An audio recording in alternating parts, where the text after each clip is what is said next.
Good morning students. जैसा कि हम सभी जानते हैं कि जो मॉडर्न हिस्ट्री का पीरियड है, इंडियन मॉडर्न हिस्ट्री का जो पीरियड है वो 1857 से लेकर के 1947 तक कंसीडर किया जाता है। इस बीच भारत के इतिहास में कई घटनाएं घटित हुई, बहुत सारी चीज़ें आई, बहुत सारे इंडियन नेशनल मूवमेंट हुए। क्योंकि यही वो पीरियड था जब देश में जो राइज ऑफ नेशनलिज्म था, ये राइज ऑफ नेशनलिज्म का मतलब राष्ट्रवाद का उदय का समय था।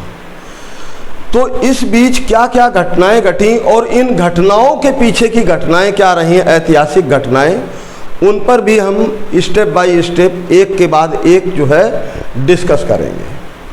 तो जैसे कि अगर हम 1757 से बात करें तो बैटल ऑफ प्लासी हुआ और 1764 में आपका जो है बैटल ऑफ बक्सर हुआ।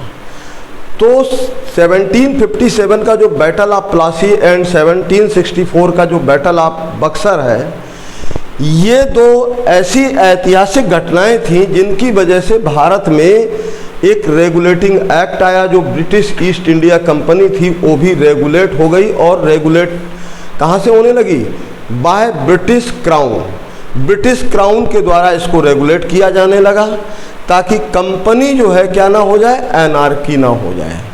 और इन्हीं दोनों घटनाओं की वजह से जो ब्रिटिशर्स थे उन ब्रिटिशर्स को जो है civil and revenue collection rights मिल गए, civil rights and revenue collection rights मिले, जिसकी वजह से जो ब्रिटिश ईस्ट इंडिया कंपनी एक ट्रेडर्स के फॉर्म में आई थी, एक व्यापारी के तौर पर आई थी, वो British East India company Bharat को रूल करने लगी। अब वो भारत पर शासन करने लगी थी, राइट। तो इन घटनाओं के बारे में हम जानेंगे, पढ़ेंगे, रेगुलेटिंग एक्ट के बारे में पढ़ेंगे। 1857 का जो फर्स्ट फ्रीडम फाइट था, जिसको ब्रिटिशर्स ने कभी नहीं माना कि that was first freedom fight. उन्होंने हमेशा यही कहा कि ये फ्रीडम फाइट नहीं था, ये क्या था, सिपॉय म्यूटनी था, मतलब एक सैनिक विद्रोह था। ये ब्रिटिशर्स का कहना है कि जिसको हम फर्स्ट फ्रीडम फाइट कहते हैं, प्रथम स्वाधीनता संग्राम कहते हैं, अंग्रेज उसको जो है क्या कहते हैं, that was nothing accept sepoy mutiny. वो एक सैनिक विद्रोह के अलावा कुछ नहीं था। क्योंकि वो फ्रीडम फाइट इसलिए नहीं मानते हैं, कहते हैं इनको इंडियंस को फ्रीडम फाइट करने की क्या ज़रूरत थी, मैंने कोई उनको गुलाम थोड़ी बनाया हुआ था। मतलब वो इस बात को कभी नहीं कहते हैं कि उन्होंने भारत को रूल किया है। भारत को रूल करने वाली बात जैसे वो एक्सेप्ट करते हैं, वैसे ही वो ये उनको ये भी एक्सेप्ट करना पड़ेगा कि भारत को रूल किया है, मतलब उनका जो नीति थी वो इम्पेरियलिज्म थी, मतलब साम्राज्यवाद की नीति थी। सेकंड, उनको ये भी मानना पड़ेगा कि जब रूल ही कर रहे हो तो आपने फिर इंडियंस का एक्सप्लॉयटेशन भी किया होगा। तो वो कहते ही नहीं कि हमने भारत को रूल किया, वो तो कहते हैं हमने भारत को यूनाइट किया। हमने कहाँ उनको जो है गुलाम बनाया था, हमने कोई, और भारत हमारी कॉलोनी है, उसको उपनिवेशवाद कहा है, भारत को अपनी कॉलोनी कह करके मतलब उपनिवेश कहा है। तो जबकि आइडियोलॉजी जो है इम्पेरियलिज्म की जो आइडियोलॉजी है वो basically based on the exploitation, तो वो इस बात को मानते ही नहीं है कि ऐसा कुछ हुआ था या कोई फर्स्ट फ्रीडम फाइट हुई थी। अंग्रेज इसको, ब्रिटिशर्स इसको हमेशा ये कहते हैं that was nothing accept sepoy mutiny. वो सैनिक विद्रोह से ज़्यादा कुछ नहीं था। अगर इनफैक्ट ये सैनिक विद्रोह था, 1857 की फाइट अगर सैनिक विद्रोह थी तो फिर सैनिक ही विद्रोह करते, जबकि फर्स्ट फ्रीडम फाइट में हमारी आर्टिसियन, म्यूजिशियन, किसान, मजदूर, ये सब जो है, इवन देन राइटर्स तक इस लड़ाई में उतर चुके थे। क्योंकि यही वो टाइम था, that was the peak time when nationalism was on peak, जब जो है राष्ट्रवाद बिल्कुल चरम पर था और सभी को अपने जो है ब्रिटिशर्स की जो है गुलामी से क्या चाहिए थी, आज़ादी चाहिए थी। बात अलग है कि आज़ादी तो सभी को चाहिए थी, लेकिन सबके लिए आज़ादी की मीनिंग्स सबके लिए अलग अलग हुआ करती थी। भाई किसी को जो है लैंडलॉर्ड मतलब ज़मींदारी से जो है उनको जो है आज़ादी चाहिए थी, किसी को ब्रिटिश रूल से आज़ादी चाहिए थी।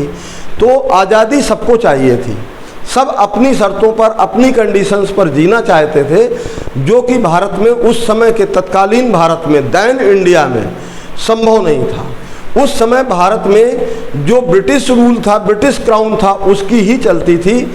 मतलब इवन दैन जो ब्रिटिशर्स थे वो हमको पढ़ाते क्या थे और करवाते क्या थे। पढ़ाते तो हमको डेमोक्रेसी थे, पढ़ाते हमको जो थे वो डेमोक्रेसी का पाठ पढ़ाते थे, और जो रूल करते थे वहाँ पे monarchy form of government exercise करते थे। एक तरफ तो वो राइट टू इक्वलिटी की बात करते थे, दूसरी तरफ अनइक्वलिटी का एक्ट करते थे। जैसे कि जब हम बात करते हैं आज के कॉन्स्टिट्यूशन के हिसाब से, अपने इंडियन कॉन्स्टिट्यूशन में हम कहते हैं इक्वल वर्क इक्वल पे। अगर कोई व्यक्ति इक्वल काम कर रहा है तो उसका पेमेंट भी इक्वल होना चाहिए, लेकिन वो इसको अलग कर देते थे। चूँकि आप इंडियन हो, जैसे कि एक सेम सब्जेक्ट के दो प्रोफेसर हैं और सेम टाइम वो देते हैं अपने सब्जेक्ट को, लेकिन अगर वो प्रोफेसर इंडियन है तो उसका वेतन अलग होगा, और अगर वो प्रोफेसर ब्रिटिशर्स है तो उसका वेतन अलग होगा।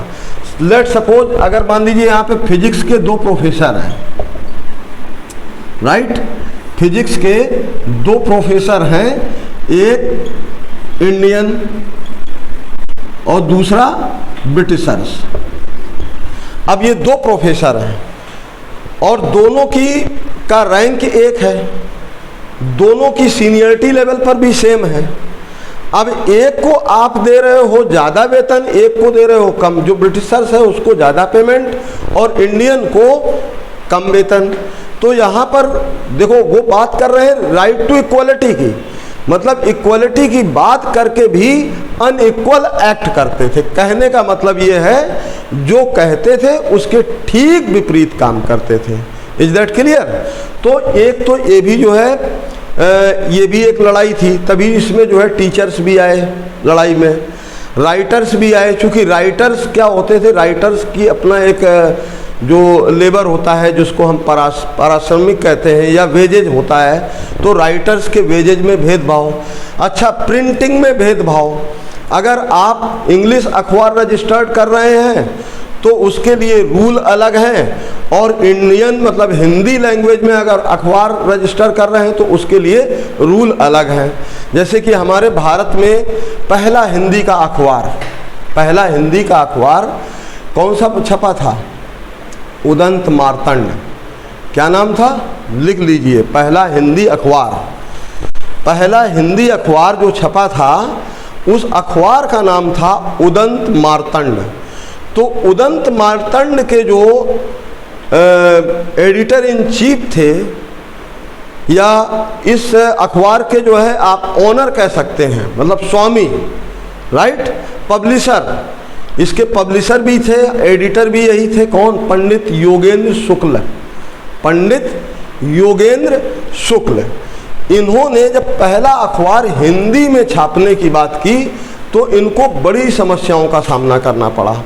एक तो इन पे कंडीशन ये लगा दी कि आपको अखबार 100 रुपये में मिलेगा जो अखबार, वही अंग्रेजी पेपर के लिए अखबार मिलेगा 40 रुपये में। मान लीजिए आपको 10 बंडल खरीदने हैं अखबार के, तो ये अखबार हिंदी का है चूँकि, इसलिए इसको जो है अखबार का जो प्राइस पे करना होगा 10 बंडल का, वो कितना पे करना होगा? 100 रुपये। अगर वही अखबार, वही कागज अगर इंग्लिश पेपर के लिए जा रहा है छपने के लिए, तो उसको जो है कितनी कॉस्ट पे करनी होगी? 40 रुपीज़। तो एक तो हम 60% महंगा पेपर खरीद रहे थे और इंग्लिश वाले 60% सस्ता खरीद रहे थे। Is that clear? तो यहाँ पर क्या हो गया? एक डिस्क्रिमिनेशन हो गया। अच्छा, सेकेंड थिंग इज दिस कि उन्होंने एक और रूल बनाया कि जो हिंदी का अखबार होगा उसमें अगर गवर्नमेंट से रिलेटेड अगर कोई न्यूज़ पब्लिश होगी तो उसकी प्री सेंसरशिप होगी। मतलब आप गवर्नमेंट के अगेंस्ट पब्लिश नहीं करेंगे। क्यों नहीं करेंगे? हाँ, अंग्रेजी का है तो आप गवर्नमेंट के अगेंस्ट कुछ कर सकते हैं। उसके पीछे अंग्रेज़ों की क्या नीति रही होगी? उसके पीछे नीति ये थी कि ये उस समय का भारत है जब भारत में लोग हिंदी पढ़ना नहीं जानते थे, तो अंग्रेजी का तो मतलब ही नहीं है। तो गाली अगर अंग्रेजी में तुम दे भी रहे हो अंग्रेज़ों को, तो भारत के लोग कितना समझ पाएंगे। लेकिन हिंदी में अगर कोई बात लिखोगे तो हिंदी तो बहुत सारे लोग जानते ही हैं भारत के, नहीं ज़्यादा तो अगर लिखना नहीं जानते होंगे तो पढ़ना जानते होंगे। तो जो देश की जनता है वो ब्रिटिशर्स के विरुद्ध ना हो जाए, देश की जो जनता है हिंदी अखबार पढ़ करके जागरूक ना हो जाए, वो क्रांति ना करने लगे, मतलब एक रेवोल्यूशन ना ले आए। तो उस रेवोल्यूशन से बचने के लिए ये कहते थे कि देखिए अगर कोई अखबार छापना है तो आप किस में छापो, अंग्रेजी में छापो, हमें कोई दिक्कत नहीं है, आप भी अपना एक अखबार चला लो। तो उन्होंने कहा नहीं, हमें तो हिंदी में छापना है। पंडित योगेंद्र शुक्ला ने जब पहला अखबार रजिस्टर कराया तो उनको बड़ी मुश्किलों का सामना करना पड़ा।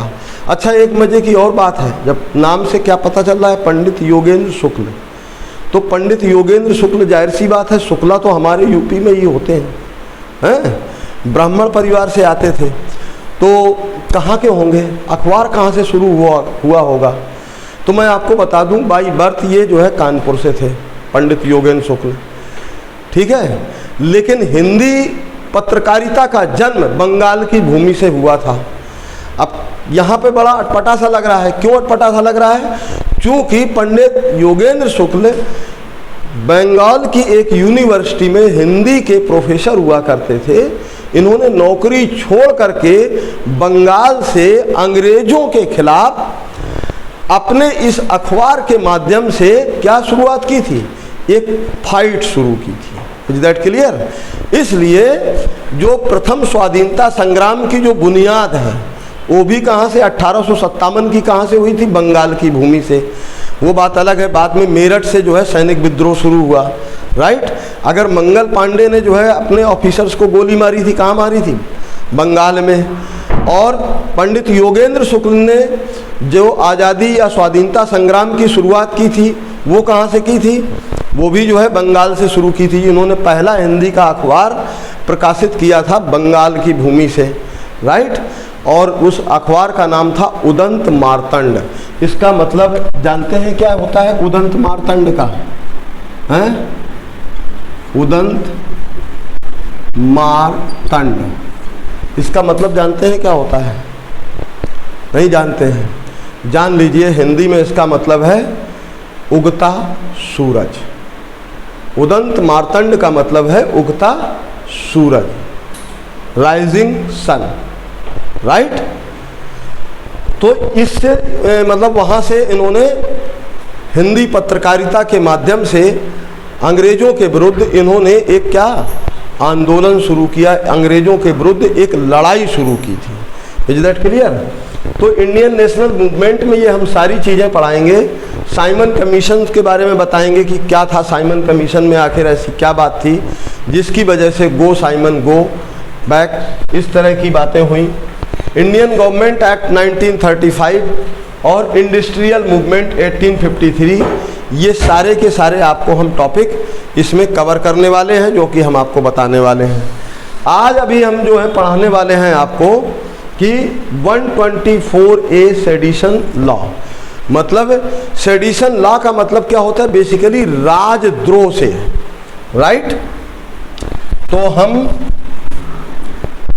आज का टॉपिक लेते हैं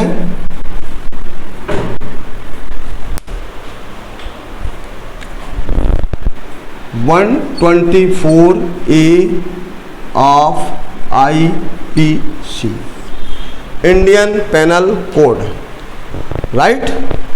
इंडियन पेनल कोड हमारा 1860 का है। इसके भी पीछे एक लॉजिक है कि ये IPC भारत में क्यों आई, कैसे आई, क्यों अंग्रेज़ों ने IPC पर वर्क किया, किसने किया? लॉर्ड मैकाले ने किया। चूँकि ये IPC जो है किसकी है? लॉर्ड मैकाले की है। उसके पीछे 1857 की जब क्रांति हुई तो ब्रिटिशर्स इस बात से हैरान थे, चूँकि बड़ी सक्सेसफुल वो फाइट थी जिसको हम फर्स्ट फ्रीडम फाइट कहते हैं, वो काफ़ी सक्सेसफुल फाइट थी।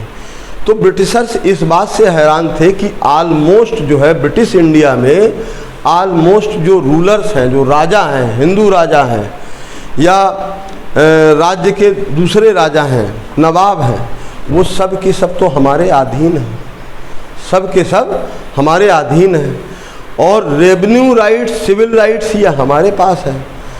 तो रेवेन्यू कलेक्शन हम करते हैं, सारी चीज़ें हमारे हाथ में हैं, सब हमारे हाथ में कंट्रोल होते हुए भी ये इतनी सक्सेसफुल फाइट कैसे कर ली? ये जो फ्रीडम फाइटर्स थे, इनके पास पैसा कहाँ से आया?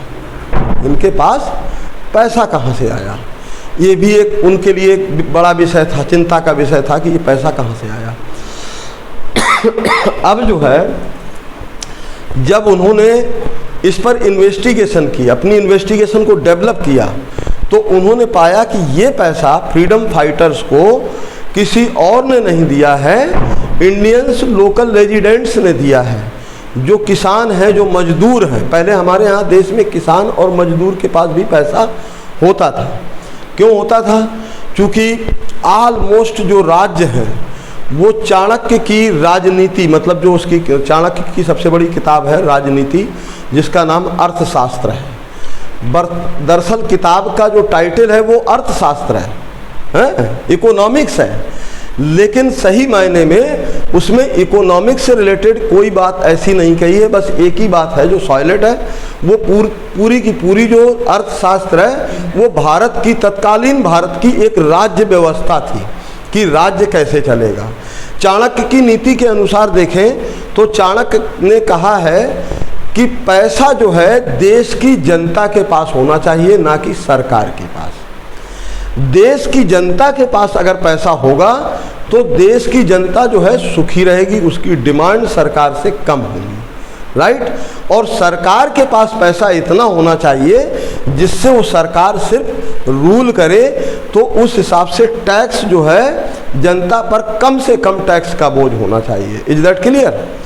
तो यहाँ पर जो है जब अंग्रेजों ने अपनी इन्वेस्टिगेशन डेवलप की तो उन्हें पता लगा कि ये सारा की सारा पैसा जो है जो किसानों ने, मजदूरों ने दिया है, जिनको हम ये मानते हैं कि यार ये तो बहुत कमज़ोर हैं आर्थिक रूप से, ये क्या किसी की मदद करेंगे, उन लोगों ने पैसा दिया है। तो इन्होंने कहा कि अब इनको भी अंकुश करने के लिए, इन पर भी कंट्रोल करने के लिए हमें क्या करना होगा? लॉ फ्रेम करना होगा, कानून बनाना होगा, कानून से इनको कंट्रोल करेंगे। तो उस समय इन्होंने 1860 में 2 कानून बनाए। कौन कौन से 2 कानून बनाए?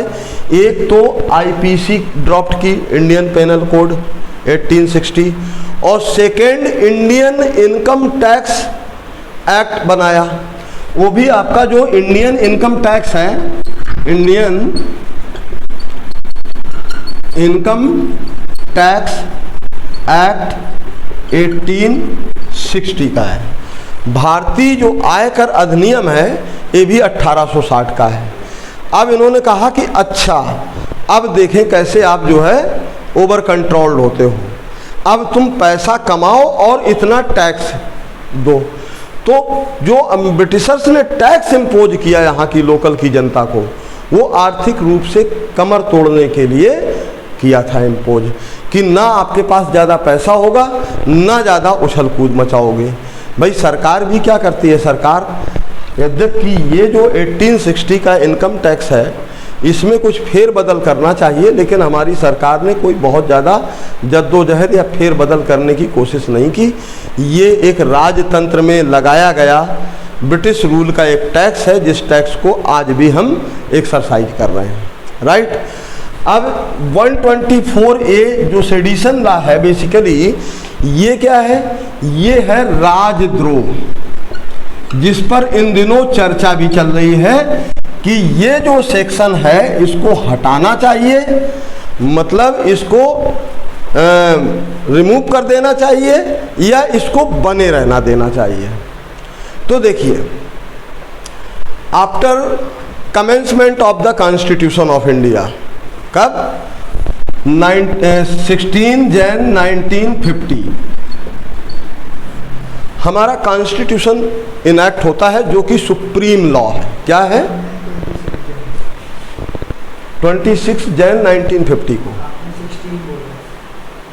60 बोला है, तो सॉरी, लिख तो 50 ही रहा हूं। तो after the commencement of 26 Jain 1950, जब हमारा कॉन्स्टिट्यूशन, जो कि भारत का एक सुप्रीम लॉ है, जब वो इनैक्ट हो जाता है, तो उसमें सिटीजन्स के कुछ राइट्स भी मिल गए, फंडामेंटल राइट्स। अब उन फंडामेंटल राइट्स में right to protest and right to जो है असेंबल, ये जो मिला आपको, राइट टू प्रोटेस्ट,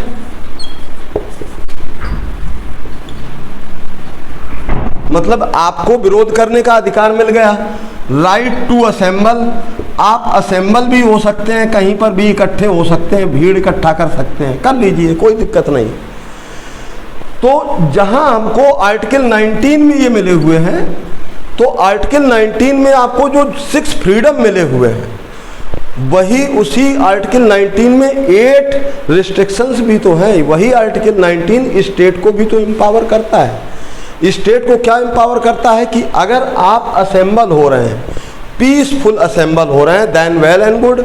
अगर आप जो है क्या किसी तरह का कोई बलवा अर्थात राइट्स करने के उद्देश्य से, दंगा करने के उद्देश्य से जो है अगर आप इकट्ठे हुए हैं, तो स्टेट फिर अपना एक्शन लेगा। अब स्टेट के पास एक्शन लेने के पास कुछ तो पावर होना चाहिए। उसके पास क्या है? राजद्रोह वाला, कि अगर आप स्टेट प्रॉपर्टी को जो है डेमोलिश करेंगे, स्टेट प्रॉपर्टी डिस्ट्रॉय करेंगे, तो फिर आप पर क्या लगेगा? राजद्रोह लगेगा। बेसिकली ये देशद्रोह का सेक्शन नहीं है, ये राजद्रोह का है। उस समय इसको डिफाइन कुछ इस तरीके से किया गया था कि जो भी ब्रिटिश क्राउन के अगेंस्ट अगर कोई वॉइस राइज करेगा, कोई ब्रिटिश क्राउन के खिलाफ अगर उसके विरुद्ध अगर कोई आवाज उठाएगा, तो उसके विरुद्ध जो है क्या लगेगा? राजद्रोह लगेगा, मतलब वो राजद्रोह होगा। तो राजद्रोह मतलब राजा के विरुद्ध कुछ कहना राजद्रोह था। लेकिन आज के भारत में हमारे, जब हम पूरी तरह से स्वतंत्र हैं, अगर आप मोदी जी को कुछ कहते हो तो क्या राजद्रोह लग जाता है? अगर हम योगी जी को कुछ कहते हैं तो क्या राजद्रोह लग जाता है? उस समय तो ब्रिटिश क्राउन के अगेंस्ट बोलना ही राजद्रोह था। उस समय जब ये लॉ में लाए थे, तो ये था कि ब्रिटिश क्राउन के अगेंस्ट अगर आपने कुछ भी बोला है, जो खिलाफ बोला है, तो मतलब आपने राजद्रोह किया है। जबकि आज के भारत में ऐसा नहीं है।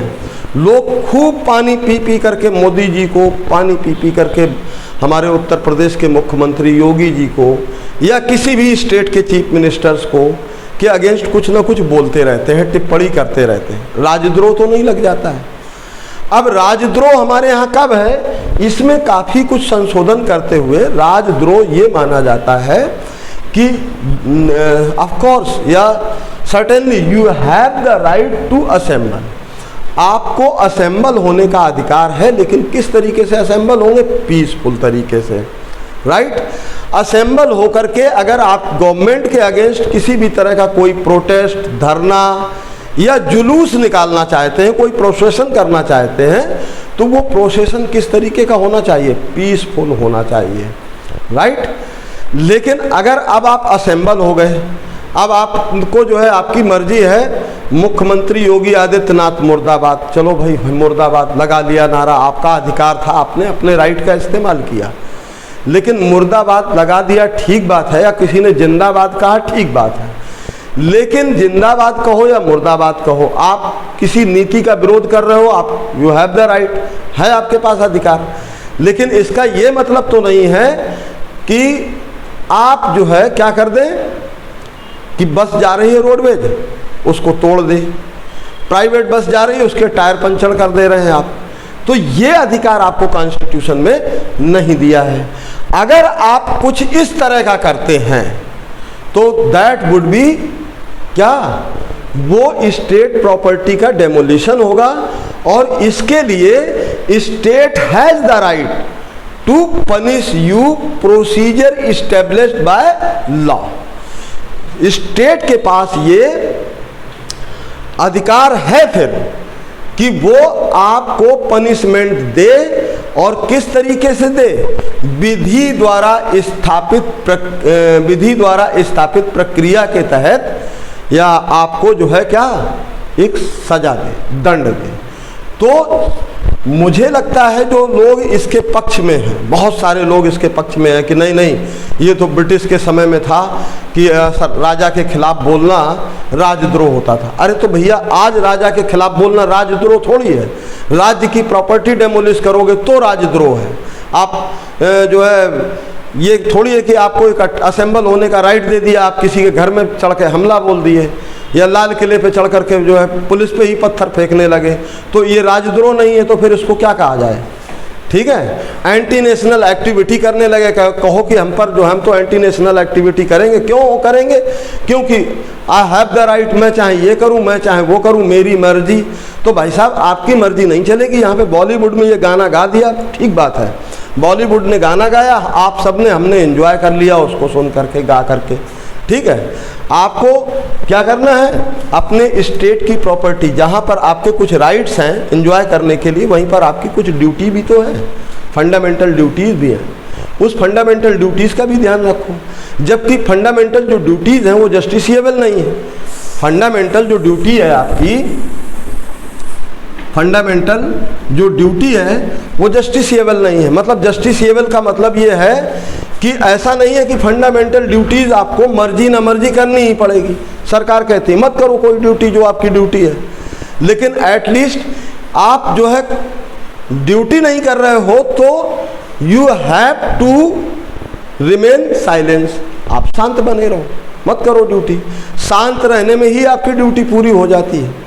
भाई जैसे आपको स्टेट प्रॉपर्टी की सिक्योरिटी करनी चाहिए, this is the prime duty of every citizen of India. ये हमारे भारत के प्रत्येक नागरिक का कर्तव्य है कि वो जो स्टेट प्रॉपर्टी है, राष्ट्र की प्रॉपर्टी है, पब्लिक प्रॉपर्टी है, उसको प्रोटेक्ट करने की हम सबकी जिम्मेदारी है। आपने देखा होगा ट्रेन में लिखा होता है कि ये संपत्ति आपकी संपत्ति है, मतलब वो पब्लिक प्रॉपर्टी है, उसको डिस्ट्रॉय ना करें, उसकी को प्रोटेक्ट करें। अब आप डिस्ट्रॉय भी मत कीजिए, प्रोटेक्ट भी मत कीजिए। आप रेल में यात्रा करते हैं, शांतिपूर्ण ढंग से यात्रा करें और शांतिपूर्ण ढंग से उतर जाएं, हो गई ड्यूटी आपकी, राइट। अगर कहीं पर पब्लिक प्रॉपर्टी है, अगर आप उसका यूज कर रहे हैं, मतलब उसको देख करके एंजॉय कर रहे हैं, घूम करके एंजॉय कर रहे हैं, तो ये कर लीजिए एंजॉय, किसने मना किया है? भाई जो सरकार के द्वारा पार्क बनाए जाते हैं, कुछ डेवलपमेंट बनाए जाते हैं, अगर आप वहाँ पे घूम करके टहल करके एंजॉय कर सकते हैं तो कर लीजिए, लेकिन आप उसको डिस्ट्रॉय ना करें। कुछ ना करने में भी ड्यूटी पूरी हो जाती है, इज दैट क्लियर? लेकिन यहाँ पर अगर आप इसको तोड़ फोड़ करते हैं, डिस्ट्रॉय करते हैं, देन दैट वुड बी राजद्रोह। अब यहाँ पर राजद्रोह की परिभाषा बदल गई है। पहले राजा के अगेंस्ट कुछ बोलना राजद्रोह होता था, अब राज्य के विरुद्ध कुछ करना राजद्रोह है, राइट। स्टेट के अगेंस्ट आप कुछ करोगे तो वो राजद्रोह है, ठीक है। तो यहाँ पर ये राजद्रोह समझ में आ गया। तो आप लोगों को ये भी समझ में आ गया होगा कि ये सेक्शन को बना रहना चाहिए या रिमूव कर देना चाहिए। तो ऑफ कोर्स मेरा जो पॉइंट ऑफ व्यू है, ये सेक्शन जरूर बना रहना चाहिए। अगर ये सेक्शन हटता है आईपीसी से या वॉइड होता है तो फिर स्टेट के बहुत सारे लोग जो है क्या हो जाएंगे, अनार्की हो जाएंगे। वो सरकार की कुछ सुनेंगे ही नहीं, सरकार का डर खत्म हो जाएगा। और जो डर होता है ना, भय होता है, भय ही अनुशासित समाज का आधार होता है। जब डर होता है, हम भी जो है यहाँ पर उत्तर प्रदेश में जब ड्राइव करते हैं कार में तो कई बार सीट बेल्ट नहीं लगाते हैं, क्योंकि डर नहीं। क्यों डर नहीं है? अरे कोई बात नहीं, अपना यूपी तो है, राइट। लेकिन अगर हम इसी जगह पर दिल्ली में जैसे ही एंट्री करते हैं तो हम समझदार हो जाते हैं, तुरंत सीट बेल्ट लगा लेते हैं, क्योंकि हमें पता है वहाँ दिल्ली पुलिस वाला सुनेगा ही नहीं, राइट। हाँ, तो दिल्ली पुलिस वाला चूंकि हमें पता है वो सुनेगा नहीं। हम अगर उससे कहेंगे अरे जनाब हम तो बहुत बड़े पत्रकार हैं, तो कहेगा अच्छा पत्रकार हो तो भारत के संविधान से ऊपर हो क्या, तुम्हारे लिए कोई अलग कानून बनाएंगे क्या हम? और जब आप पत्रकार हो तो आपको ज़्यादा रूल फॉलो करने होंगे। हम कहेंगे जनाब हम तो टीचर हैं, अरे क्या पढ़ाते हो यार, तुम्हारे तो स्टूडेंट भी ऐसे ही आवारा होंगे। जब गुरु ही ऐसा घूम रहा है बिना सीट बेल्ट के, तो उसके विद्यार्थी क्या करते होंगे, राइट। इस तरह के हमको ताने सुनने को मिल जाएंगे। अगर हम खुद पुलिस वाले हैं, हम कहें जनाब हम भी पुलिस वाले हैं, आपके डिपार्टमेंट से बिलोंग करते हैं, अरे तब तो भाई साहब आपका डबल चालान। और इसका एक जीता जागता उदाहरण भी है। हमारे एक दोस्त हैं मिस्टर दुबे हैं, उत्तर प्रदेश पुलिस में सब इंस्पेक्टर हैं। कोइंसिडेंटली हुआ कुछ ऐसा कि उनकी पत्नी जो है, उनकी यूपी गेट में ड्यूटी हुआ करती थी अपने उत्तर प्रदेश में, यहीं पर गाजीपुर यूपी गेट पे उनकी ड्यूटी थी। उनकी पत्नी आ गई वहाँ ड्यूटी पॉइंट पर किसी वजह से, और उन्होंने कहा हमको दिल्ली घुमा दो ज़रा सा, कुछ काम था उनका। तो उन्होंने कहा कि यार मैं ड्यूटी पर हूँ, तो बोले अरे यार चलो ज़रा घुमा दो। पत्नी है जिद कर बैठी, तो उन्होंने अपने सिपाहियों से बोला कि यार ज़रा थोड़ी देर ये पोस्ट संभालना, मैं आता हूँ, हमारी भाभी को लेके जा रहा हूँ। अब भाई साहब ये यूनिफॉर्म में थे,